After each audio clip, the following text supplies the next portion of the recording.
দেওঘরে ঘুরতে আসবো আর তপবন যাবো না, সেটা তো হয় না। তপবন যাচ্ছি ঘুরতে, দেখি তপবনটা কেমন। শুনেছি তপবনটা খুব ভালো, দেখারও কিছু আছে মানে, তবে ওখানে বাঁদরের উৎপাত খুব আছে। আমাদেরকে বললো যে আপনারা মোবাইল, ব্যাগ, চশমা এইসব জিনিসগুলো একটু সাবধানে রাখবেন। এই যে এই তপবন পাহাড়।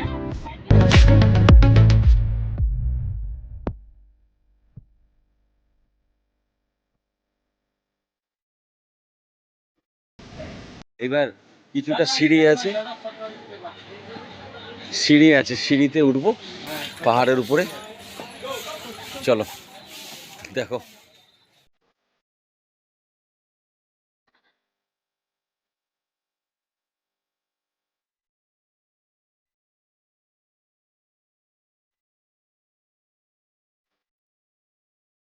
অনেকটা উঠলাম, এই এসে গেছি।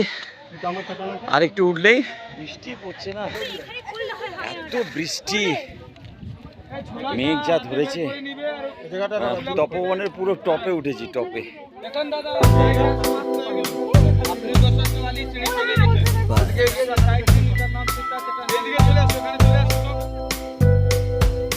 Veo en tus ojos mi vida pasar.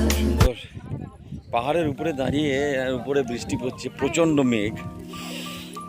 এটা একটা আলাদা অভিজ্ঞতা।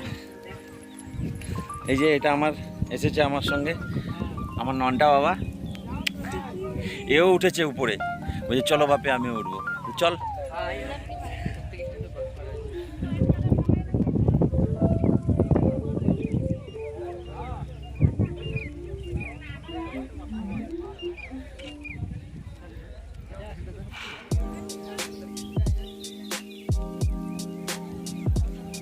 দারুণ দারুণ।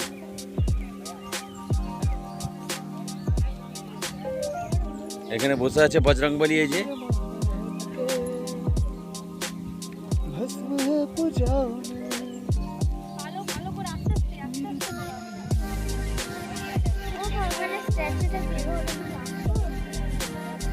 সোনা, কোথাও যাবি না কিন্তু, আমার পাশেই থাকবি।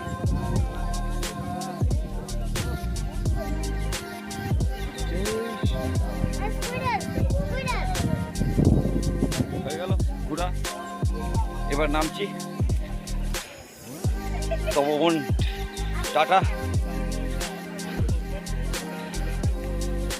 এই এতগুলো সিঁড়ি এবার নামতে হবে।